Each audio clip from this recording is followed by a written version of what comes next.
Every promise moves something. ഓരോ വാഗ്ദത്വവും എന്തോ നീക്കുകയാണ്. ദൈവം തമ്പുരാൻ ഇഷ്ടം പോലെ വാഗ്ദത്വങ്ങൾ വേദപുസ്തകത്തിൽ തന്നിട്ടുണ്ട്. ചിലവും പേഴ്സണലായിട്ടും സംസാരിക്കും. പക്ഷേ ദൈവത്തിൻ്റെ വാഗ്ദത്വങ്ങൾ ഓരോന്നും പുസ്തകത്തിലിരിക്കുന്നതുകൊണ്ട് പുസ്തകത്തിലിരിക്കത്തേ ഉള്ളൂ. പക്ഷെ നമ്മളെടുത്ത് പറയുമ്പോൾ ദൈവം ഒരു വാഗ്ദത്വം തന്നു എന്ന് പലരും എൻ്റെ ഇരിക്കും എന്ന് പറയുന്നുണ്ട്. കർത്താവിനോട് പറഞ്ഞിട്ടുണ്ട്, എൻ്റെ കുഞ്ഞിനെ നല്ല കല്യാണം നടത്തി കൊടുക്കും, നല്ലൊരു ഭാവിയുണ്ട്, അവൾ മിടിക്കുക, എൻ്റെ മോന് ഉന്നത പദവി, ഇങ്ങനെയൊക്കെ ഓരോ അപ്പനും അമ്മയൊക്കെ വന്ന് എൻ്റെ ഇരിക്കെ പറയും. അപ്പോൾ ഏതൊരു വാഗ്ദത്വവും വേദപുസ്തകത്തിലിരിക്കുന്നിടത്തോളം കാലം അതിനകത്തിരിക്കും. പക്ഷെ അതെടുത്ത് നമ്മൾ പറയുമ്പോൾ ഇറ്റ് ഈസ് മൂവിങ് സംതിങ്. എന്തോ എൻ്റെ മുമ്പിലുള്ള ഒബ്ജക്ഷൻ. അന്നേരം തൊട്ട് ഈ വാഗ്ദത്വം ദൈവം തന്നു, അന്ന് തൊട്ട് യുദ്ധം തുടങ്ങും. അബ്രഹാമിനെ ദൈവം വാഗ്ദത്വമായിട്ട് വിളിച്ചു മാറ്റുക. വാഗ്ദത്വത്തിൻ്റെ അതായത് വിശ്വാസികളുടെ പിതാവായിട്ട് വിളിച്ചു മാറ്റി. എന്നിട്ട് സ്വന്തമായിട്ടുള്ളതെല്ലാം ഇട്ട് കളയേണ്ടി വന്നു. അതായത് കൽദയ ദേശത്തു നിന്ന് നീ ഇതുവരെ വിഗ്രഹത്തെ ഉണ്ടാക്കി വിൽക്കുന്നത് പരിപാടി നിൻ്റെ വീട്ടുകാരെ എല്ലാത്തിനും പറഞ്ഞു വിട്ടേച്ച് നീ ഇറങ്ങിത്തിരിക്കുക. ഊറെന്ന പട്ടണത്തിൽ നിന്ന് ഞാൻ പറയുന്ന ദേശത്തേക്ക് നീ പോകുക എന്ന് പറഞ്ഞ് ഇറക്കി വിടുകയാണ്. ഓരോ വ്യക്തികളെ നമ്മൾ നോക്കുമ്പോഴും അവർക്കുള്ള ഇതുവരെ നമ്മൾ കെട്ടിപ്പിടിച്ചുകൊണ്ടിരുന്ന അല്ലെങ്കിൽ നമ്മൾ ക്ലിങ് ഓൺ ചെയ്തതിനെ പലതിനെ ഇട്ടെറിഞ്ഞിട്ട് വേണം നമ്മൾ മുൻപോട്ട് പോകാൻ. അതാണ് വാഗ്ദത്വം. ഒരു വാഗ്ദത്വം. ഇപ്പം നമ്മൾ യാക്കോബിൻ്റെ ജീവിതത്തിൽ ദൈവം തമ്പുരാൻ യാക്കോബിനെ അനുഗ്രഹിക്കുന്ന നേരത്തെ തന്നെ അമ്മയുടെ ഉദരത്തിൽ വെച്ച് തന്നെ പറഞ്ഞതാണ്. പക്ഷേ പ്രാപിച്ചെടുത്ത രീതി ഇച്ചിരി തെറ്റിപ്പോയി. എന്താണ് തെറ്റിയതാണോ ദൈവം തെറ്റിപ്പിച്ചാണോ എന്നും അറിയത്തില്ല. ഇനി ഏശാവിന് കിട്ടേണ്ട അനുഗ്രഹം മുഴുവനും യാക്കോബ് ഏശാവിൻ്റെ വസ്ത്രം പോയി എടുത്തു വാങ്ങിച്ചു. അതോടുകൂടി ഏശാവിന് ദേഷ്യം പറഞ്ഞ് ഞാൻ നിന്നെ ഇന്ന് കൊന്നിട്ടേ കാര്യമുള്ളെന്ന് പറഞ്ഞില്ലേ, സംഭവിച്ചേ. അതോടുകൂടി യാക്കോബ് ഓടാൻ തുടങ്ങി. വാഗ്ദത്തം എപ്പോലെ ഒരപ്പനെ അങ്ങോട്ട് പറഞ്ഞോ അന്നേരം തൊട്ട് ഓട്ടമാണ്. ദാവീദിനെ നാഥാൻ പ്രവാചകൻ വന്ന് അനുഗ്രഹിച്ചു, അന്ന് തൊട്ട് ദാവീദ് ഓടുകയാണ്. എന്നോർക്കണേ, ഏതൊരു കാര്യങ്ങളിലും വാഗ്ദത്തം നമുക്കോ നമ്മുടെ തലമുറകൾക്കോ ഉണ്ട് എങ്കിൽ പിന്നൊരു യുദ്ധമുണ്ട്. ഈ യുദ്ധം കൂടാതെ ആരും ജയിച്ചിട്ടില്ല. യുദ്ധം ജയിക്കുന്ന മെത്തേഡ് വ്യത്യാസം കാണും. നമ്മൾ ഉറക്കക്കരയുന്നവർ ഉറക്കക്കരയും, മിണ്ടാതിരുന്ന് ദൈവസന്നിധിയിൽ നിന്ന് വീട്ടിനകത്ത് കയറുന്ന അങ്ങനെ പ്രാപിച്ചെടുക്കും. അതെല്ലാം അറിയാവുന്നവരെ കൊണ്ട് പ്രാർത്ഥിപ്പിക്കുന്നവരാണ്, അങ്ങനെ നേടും.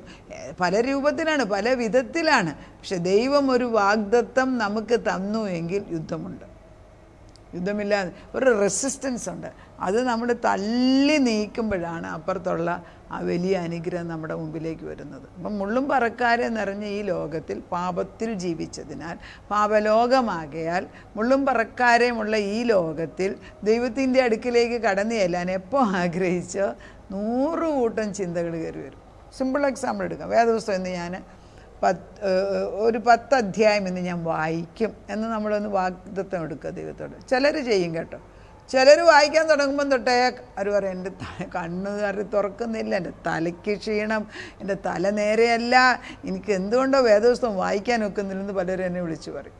ചിലർ എന്നെ വിളിച്ചു പറയും അവർക്ക് ഓർമ്മയേ ഇല്ലെന്ന് പറയും. നല്ലതായിട്ട് ഓർമ്മയുള്ളവരാണ്, പക്ഷേ വായിക്കാമെന്ന് ചിന്തിച്ചപ്പം തൊട്ട് ഒരു ഓർമ്മയില്ല. എങ്ങനെയുണ്ട്? ഒരു ചെറിയ പ്രാർത്ഥന പ്രാർത്ഥിച്ചുമ്പോൾ അത് മാറുന്നേ കണ്ടിട്ടുണ്ട്. തീഷ്ണതയില്ല. നമുക്കൊക്കെ പ്രാർത്ഥിക്കാൻ തീഷ്ണത തന്നെ ഉണ്ടാകുമെന്ന് എനിക്ക് തോന്നുന്നില്ല. അത് ദൈവത്തോട് ചോദിക്കണം. ദൈവസ്നേഹം തനിയെ ഉണ്ടാകത്തില്ല. ദൈവത്തോട് പറയണം, കർത്താവ് എനിക്ക് സ്നേഹം ഇല്ല, സമ്മതിക്കുന്നു. അല്ല ഈ ജഡീയ സ്നേഹം കൊണ്ട് ദൈവസ്നേഹത്തിനോട് അടുക്കാൻ ഒക്കുമോ? ഒന്ന് ചിന്തിച്ച് നോക്കിയേ. It's two different. അരിയും മണലും കൂടാണ്. കുറേ മണൽ കൊണ്ട് അരിക്കാതെ വാരിയിട്ടുകൊണ്ടൊന്നും അരിക്ക് ക്വാണ്ടിറ്റി കൂടുകയോ നല്ലതാകുകയോ ചെയ്യുന്നില്ല. അവസാനം അരിയും തിന്നാതാകും. അതുപോലെയാണ് നമ്മുടെ കഴിവും ദൈവത്തിൻ്റെ കഴിവും കൂടെ ചേരണമെങ്കിൽ ആത്മാവിൻ്റെ ശക്തി. ഞാൻ കർത്താവ് പറയുന്നത് ഞാൻ ആത്മാവാകുന്നു, എന്നെ ആരാധിക്കുന്ന സത്യത്തിലും ആത്മാവിലും ആരാധിക്കണം. അപ്പം ദൈവത്തിൻ്റെ പരിശുദ്ധാത്മാവ് പറയുന്നത് ഞാനൊരു വാഗ്ദത്തം തന്നാൽ ജഡീക ശക്തി അതിനെതിരായിട്ട് വരും. കാരണം ഞാൻ വാഗ്ദത്തം തന്നത് ആത്മീക ശക്തിയിലാണ്. ഈ ആത്മീക ശക്തി എങ്ങനെ നീ പ്രാപിച്ചെടുക്കും? ജഡശക്തി കൊണ്ടൊക്കുന്നില്ല. So we have to realise that anything which is standing, അതായത് എന്നേക്കും നിലനിൽക്കുന്ന ഏതൊരു അനുഗ്രഹവും പ്രാപിച്ചെടുക്കുന്നതിന് മുൻപ് അതിനോടൊരു യുദ്ധമുണ്ട്. ഇവൻ ഈ ജഡീയ ശക്തിയിൽ ബിസിനസ് ചെയ്യുന്നവരോടൊക്കെ ചോദിച്ചു തരാം. അവരും രാവും പോലും അധ്വാനിച്ചിട്ടാണ് കാശുണ്ടാക്കുന്നത്. അപ്പോൾ അവിടെ ഒരു റെസിസ്റ്റൻസ് ഉണ്ട്.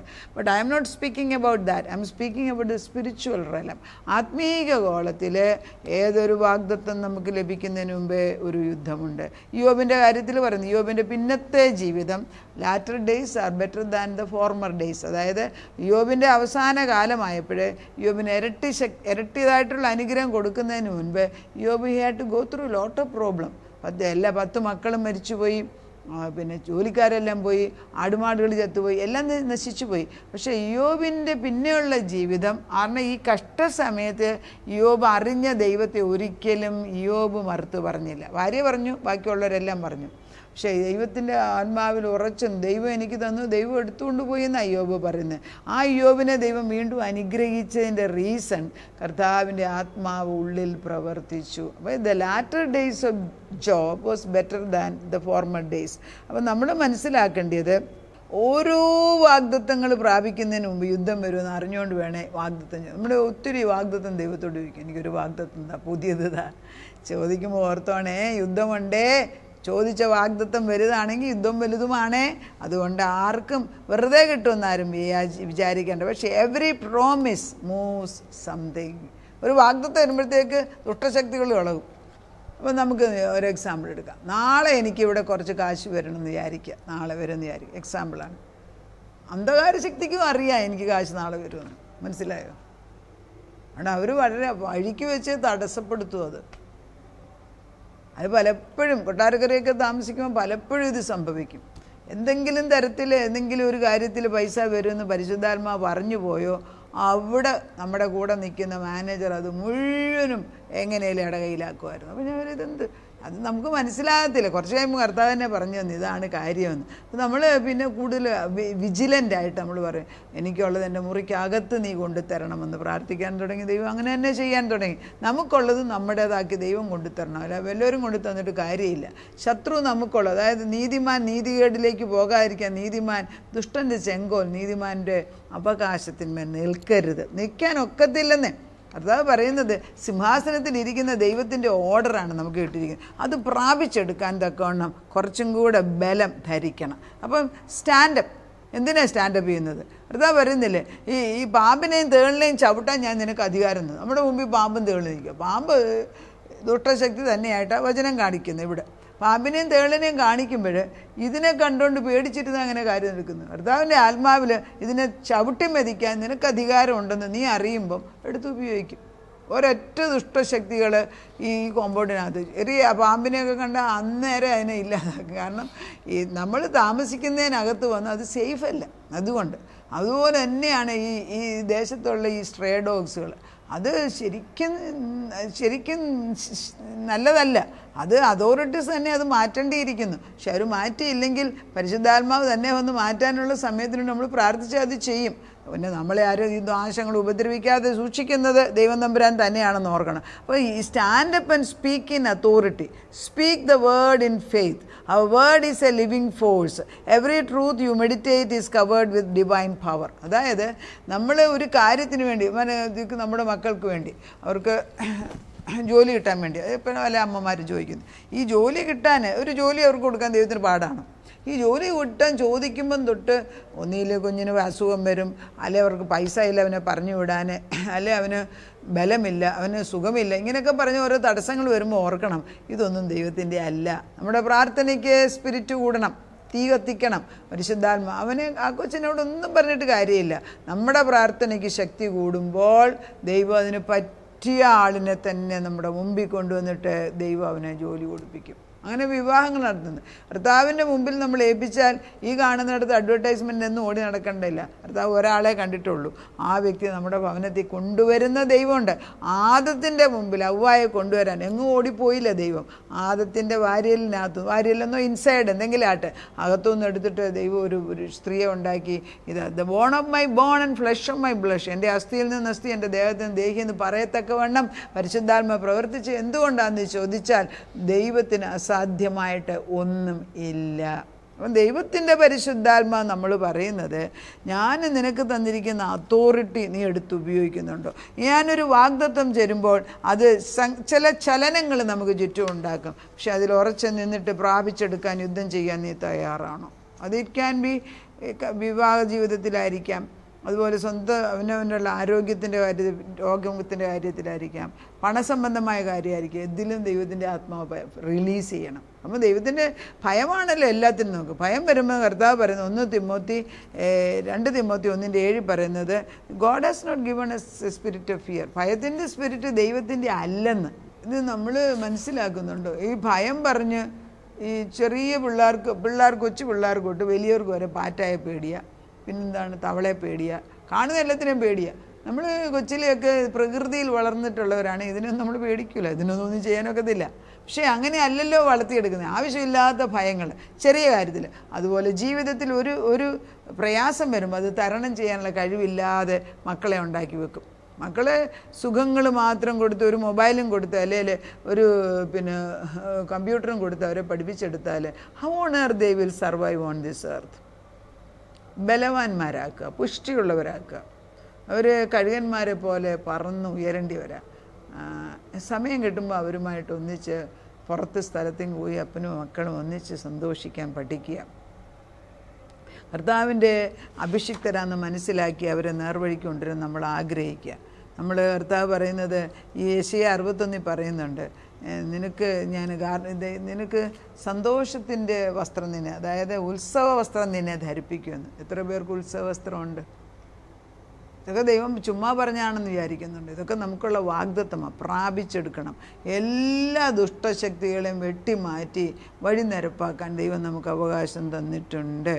അതായത് ജെറമയ്യ 1:19 പറയുന്നുണ്ട്, they will fight against you but you will overcome all of them. Malayalam വായിക്കാം, വളരെ പ്രധാനം. ജെറമയ്യ 1:19 കർത്താവ് പറയുന്ന ഈ പ്രോമിസ് തന്നോ പ്രശ്നമുണ്ട്. പ്രോമിസ് പ്രാപിച്ചെടുക്കാൻ ഒരു കട നടത്തണമെങ്കിൽ കർത്താവിനെ അന്വേഷിച്ച് അന്നേരം ശത്രുക്കൾ പലതും അപ്പുറത്തും ഇപ്പുറത്തും കൊണ്ടുവന്ന് വെക്കും. നീ ധൈര്യമായിട്ട് നിന്ന് ദൈവത്തിൽ ഉറച്ചു നിന്ന് ദൈവത്തിൻ്റെ ആത്മാവിൽ നിന്ന് മുൻപോട്ട് പോയാൽ കർത്താവ് പിടിച്ചു നിൽക്കാനുള്ള ബലമുണ്ടോ? ഇല്ലെങ്കിൽ കർത്താവ് വേറെ വഴി തുറന്ന് കാണിച്ച് ഞാൻ പറയണം. നമ്മൾ ഒത്തിരി നേരം യുദ്ധം കഴിവില്ലാത്ത കർത്താവ് പറയുന്നത് ജെറമയ്യ 1:19 ഇങ്ങനെയാണ്, അതായത് അവർ നിന്നോട് യുദ്ധം ചെയ്യും. വാഗ്ദത്തം കിട്ടിയ യുദ്ധമുണ്ട്.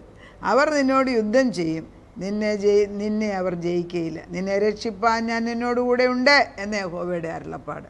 ഇതാണ് വാഗ്ദത്തം. അതായത് ദോസ് ആർ ഓവർകമേഴ്സ് എന്നാണ് പറയുന്നത്. അതായത് ചുമ്മാതെ ആത്മീയ കോളത്തിലും ജഡീയ കോളത്തിലും ഒന്നും ചുമ്മാ ഇരിക്കുന്നതിനൊന്നും കിട്ടുന്നില്ല.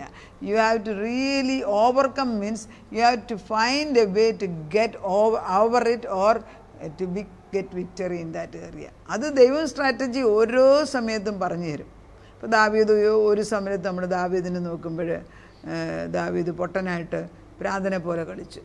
അത് നമുക്ക് നോക്കുമ്പോൾ എന്തൊരു വിഡ്ഢിത്തരമോ, രാജാവ് വേണ്ടിയ വിഡ്ഢി. പക്ഷെ ദൈവം അന്നേരം ആ പൊട്ടനായിട്ട് അഭിനയിപ്പിച്ചില്ലേ.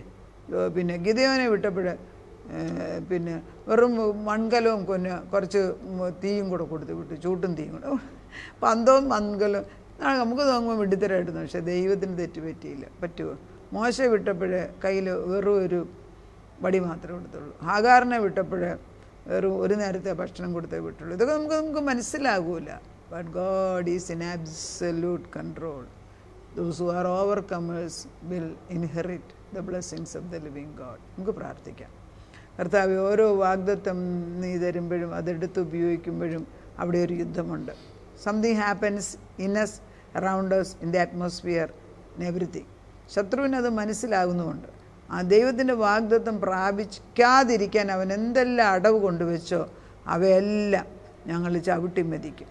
എന്നിട്ട് അവൻ്റെ ശത്രുവിൻ്റെ തന്ത്രങ്ങളെ ഇല്ലാതാക്കും. അവൻ്റെ പാളയത്തിൽ ചെന്ന് നമ്മളവനെ ഇല്ലാതാക്കും. പിന്നെ കർത്താവേ, അങ്ങനെ ശക്തി ഞങ്ങൾക്ക് തന്നിരിക്കുന്നതിന് സ്തോത്രങ്ങൾ. എൻ്റെ പരിശുദ്ധാത്മാവ് പറയുന്നത് നിനക്കെതിരായി വരുന്ന ഒരായുധവും ഫലിക്കത്തില്ല. അല്ല, ആരെങ്കിലും നിനക്കെതിരായിട്ട് കലശൽ കൂടുന്നെങ്കിൽ എൻ്റെ നാമ നിമിത്തമല്ല, അവരെയൊക്കെ ഇല്ലാതാക്കാൻ ഞാൻ കൊല്ലനെ ഉണ്ടാക്കി വെച്ചിട്ടുണ്ട്. നീ അവിടെ പോയി ആയുധം ഉണ്ടാക്കാൻ. അങ്ങനെ അത് ഫിസിക്കൽ സെൻസിൽ.